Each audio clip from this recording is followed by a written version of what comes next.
प्रभु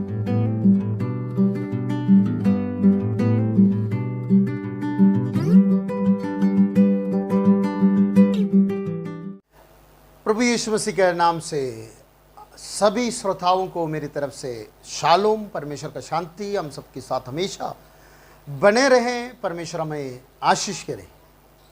पिछले दिनों में हम रोमियो का 6 अध्याय और उसके पहले आयतों से लेकर हम देख के आ रहे थे। पहले, दूसरे और तीसरी आयत हमने देखा। आज हम 4वां आयत देखेंगे। अब हम मरा हुआ बातों को अच्छी तरह से जान लिया है। हम यीशु की क्रूस पर देखते समय हमारे पापों को वहाँ पर देखना है और हम भी उसको अंगीकार करके मर जाए।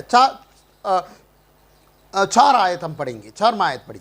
अतः उस मृत्यु के बपतिस्मा पाने से हम उनके साथ गाड़े गया, ताकि जैसे मसीह पिता की महिमा के द्वारा मरे हुए में से जिलाए गए, वैसे ही हम भी नए जीवन की सी चाल चले। देखिए यहाँ पर क्या बता रहे हैं। उस मृत्यु के बपतिस्मा पाने से हम उसके साथ क्या गया है, गाड़ा गया। इसलिए पानी में उस निशानी की तरह आपको डुबका रहे हैं, डुबकी दे रहे हैं, ताकि आपको गाड़ा गया दिखाने के लिए। आपके ऊपर पानी फेंकने से, छिड़का करने से या नलके के नीचे बिठाकर नलका मार के पानी डालने से नहीं होता। गाड़ा गया करके बोले है तो पूरी तरह से आपको डुबकी लेना, पानी के अंदर जाना जरूरी है। पानी के अंदर जाना जरूरी है। ये एक दृष्टांत, एक निशान है, सिंबॉलिकली कर रहे हैं हम। गाड़ा गया, हम यीशु में हमारा मृत्यु को देखा, हम विश्वास किया यीशु मसीह मेरे लिए मरा, मेरे पापों के लिए मरा, मैं पापी हूं और वो मेरे लिए मरा करके विश्वास कर हम पाप के लिए मैं मर गया, अब प्रभु मैं आपके लिए जीऊंगा करके बोलकर हम एक निर्णय लेकर बपतिस्मे में जाते हैं और पानी में डुबकी दे रहे हैं। तो वो मरा हुआ व्यक्ति है, उसको गाड़ा गया है। तो यीशु के साथ गाड़ा जाने से एक खासियत है। 5वां आयत में आए। 5वां आयत पढ़ी। क्योंकि यदि हम उनकी मृत्यु की समानता में उनके साथ जुड़ गए हैं, तो निश्चय उनके जी उठने का समानता में भी जुड़ जाएंगे। देखो, उसकी प्रभु यीशु के समानता में हम गाड़ा जाए तो जी उठने में भी उसकी समानता होंगी, प्रभु यीशु के समानता में होंगे। गाड़ा जाते समय प्रभु यीशु के समानता में हम गाड़ा गया, तो जी उठते समय यीशु की समानता में, प्रभु यीशु की समानता में हम जी उठेंगे। ये निश्चय है। हम पवित्रदाई में, जो पाप में मरकर हम अभी पापी नहीं है, पवित्रीकरण में प्रभु हमें लेके चलकर हम गाड़ा गया, हम खत्म हो गया। हम ये 4वां आयत में एक शब्द इस्तेमाल कर रहे हैं। पढ़िए 4वां आयत का 20 सेशन पढ़िए, शुरू से पढ़िए। अतः उस मृत्यु के बपतिस्मा पाने से हम उनके साथ गाड़े गए, ताकि जैसे मसीह पिता की महिमा के द्वारा मरे हुए में से जिलाए गए हैं, वैसे ही हम भी नए जीवन की सी चाल चले। देखो, जैसे प्रभु यीशु जी उठा, प्रभु यीशु को जिलाया गया, वैसे हम भी नया जीवन जैसे चाल चले, नए जीवन सा चाल चले। क्या बता रहे हैं? आप इस दुनिया में मर गया, अब आप एक अलग दुनिया के लिए जी रहे हैं। आपकी चाल चलन अलग होनी चाहिए, नया चाल चलन होने चाहिए। जिस तरह से रोमियो का 12 अध्याय 2 आयत बता रहे हैं कि हम इस दुनिया के सदृश नहीं होना है। हमारा मन के नया हो जाने से हमारा चाल चलन भी बदलता जाए। हमारा मन के अंदर परिवर्तन होने से, हमारा सोच के अंदर परिवर्तन होने से आपकी चाल चलन भी बदल जाएगा। आज भी आपकी चाल चलन क्यों नहीं बदलते हैं? क्योंकि आपको मन की परिवर्तन नहीं हुआ। आप सही तरह से परिवर्तन नहीं हुआ, यीशु के बातों को सही तरह से पहचान नहीं कर पाया, आप नाम मात्र यीशु के पीछे चल रहे हैं, नाम के लिए, इसलिए आपकी चाल चलन में परिवर्तन नहीं आया। यहां पर क्या बता रहे हैं, यीशु मसीह को जी उठा हुआ जलाया हुआ परमेश्वर उसके महिमा के साथ जलाया है। इस तरह से हम भी क्या करना है, नया चाल चलन चले, नया जीवन सा चाल चलन चले। पुराना जीवन को क्या हो गया, 6वां आयत पढ़िए, 6 का 6 पढ़िए।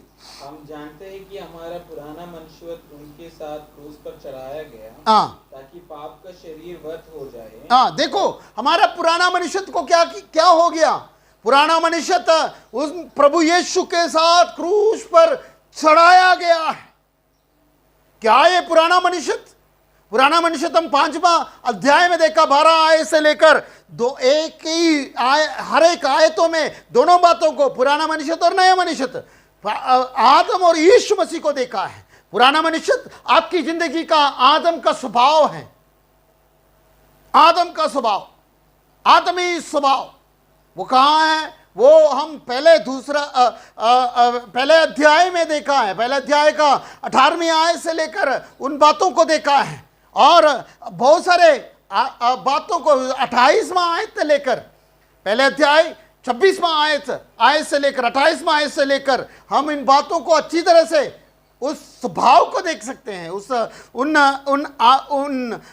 उन जो शारीरिक अभिलाषाओं को, इस दुनिया की बातों को वहां पर बताया गया है, वहां पर दिखाई देते हैं।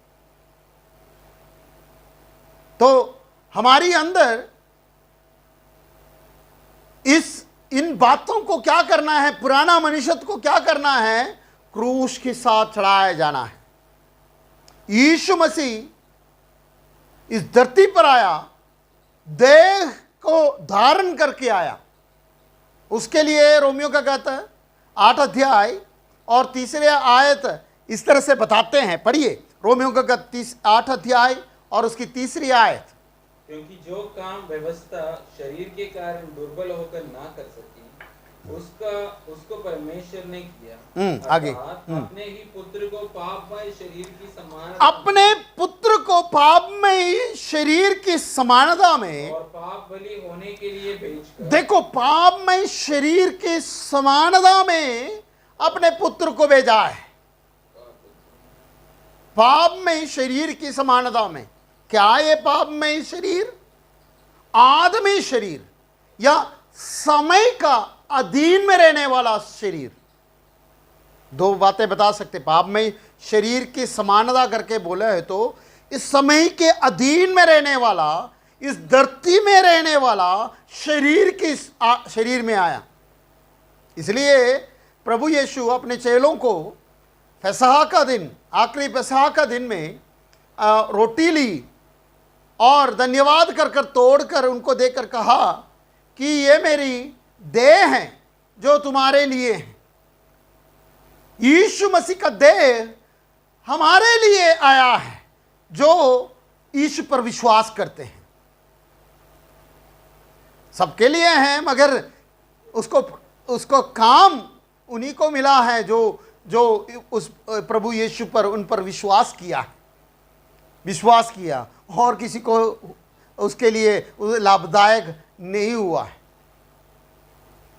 तो हमारे लिए है जो वो पाप में देह में आया, आदमी शरीर में आया है, उसके सादृश्य के शरीर में आया है। समय के अधीनता और स्पेस और टाइम के अधीन में रहने वाला शरीर और मृत्यु में खत्म कर दिया।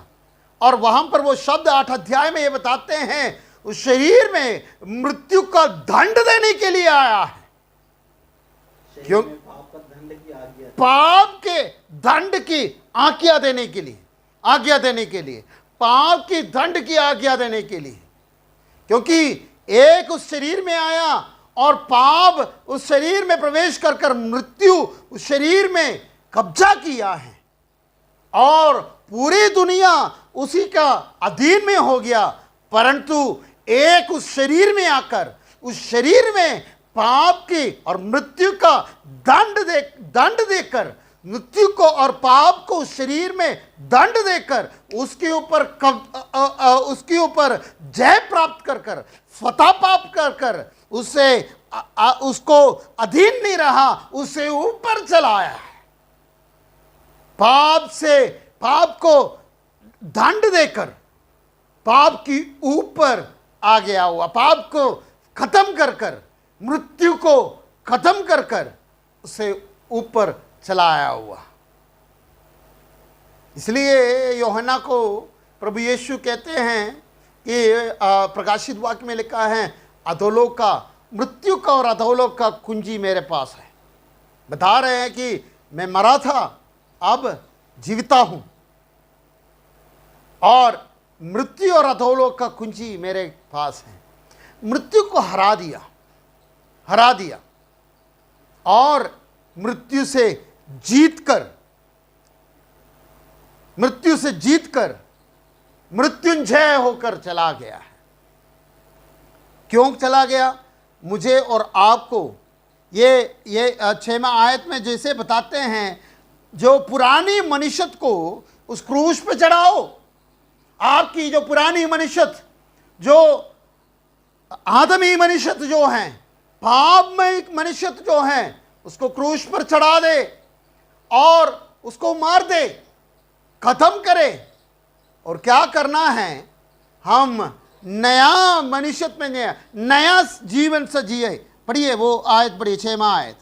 हम जानते हैं कि हमारा पुराना मनुष्य उनके साथ क्रूस पर चढ़ाया गया ताकि पाप का शरीर व्यर्थ हो जाए और हम आगे को पाप के दासत्व में ना रहे। हाँ, आगे को पाप की दासत्व में ना रहे। हम कहीं क्या होते हैं? पाप हमें दासत्व में रखते हैं। पाप हमें दासत्व में रखते हैं। हम ये बातों को जब हम 12-13 आयत जब पढ़ते हैं वहाँ पर हम देखेंगे, इतना देखेंगे पाप क्या करते हैं, हमें गुलामी में रखते हैं, दासत्व में रखते हैं। मगर इसलिए हमें क्या बता रहे हैं? ये शरीर को उस क्रूस पे चढ़ा दे, ये पुरानी मनुष्यत को उस क्रूस पे चढ़ा दे। मैं और आप इस पुरानी मनुष्यत को उस क्रूस पे जब चढ़ाएंगे तो आप गाड़ा जाएंगे, चढ़ाकर गाड़ा जाएंगे तो उसके साथ जी भी उठेंगे, उसके साथ जी भी उठेंगे।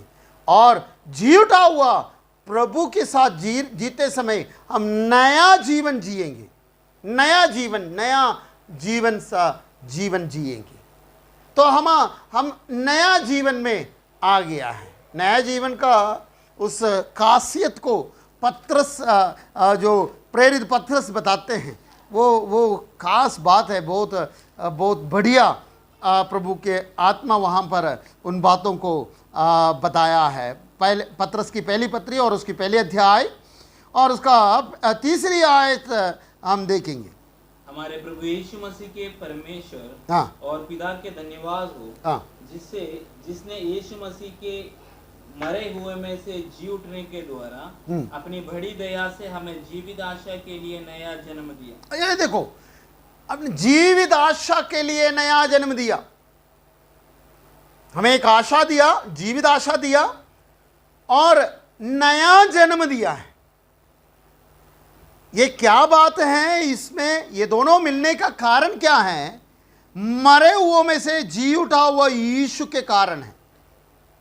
ये आशा और कुछ नहीं है, यीशु मसीह जी उठा है, इसलिए आपको भी आशा दिला रहे हैं, आप भी जी उठ सकेंगे। इसलिए यहां पर रोमियो का कहते 6 अध्याय में हम देख रहे हैं 4 आयत 5 आयत 4 और 5वां आयत में देख रहे हैं, आप मर गया तो उसके साथ मर गया तो आप जी भी उठेंगे। आप उसके साथ मर गया तो नया जीवन जिएंगे। तो नया जन्म दिया है आपको। क्यों? आप जी उठेंगे। आपके एक नया जीवित आशा दिया है। क्योंकि जी उठा हुआ प्रभु यीशु है। आज तक हर एक मर रहे थे, मगर मृत्यु को हराकर जीवित हुआ यीशु मसीह हमारे लिए एक आशा है। हम भी मरने मौत से जी उठेगा, ये आशा प्राप्त कर कर हम जिए, ये आशा में हम जिए और हम नया सा जीवन जीने में प्रभु हमें मदद करे। हम प्रार्थना करेंगे। पवित्र खुदावंद, हम आपका धन्यवाद करते हैं।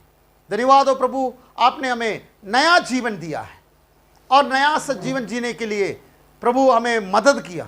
धन्यवाद करते प्रभु जी। प्रभु आपने हमें प्रभु आपके क्रूस पर पुराना मनुष्य को चढ़ाकर हम मरकर आपके साथ गाड़ कर जीवित जी उठकर नया सा जीवन जीने में प्रभु हमें मदद करे। हमारा चाल चलन बदल कर हम अच्छा चाल चलन में जीने के लिए प्रभु हमें मदद करे, सहायता करे, आशीष करे। प्रार्थना से धन्यवाद करते हैं। यीशु नासरी का नाम से प्रार्थना मानता हूँ, सुनोग्रहण कर स्वर्गीय पिता, आमीन। प्रभु हम सबको आशीष करे। परमेश्वर का शांति हम सबके साथ हमेशा बने रहे। शालोम।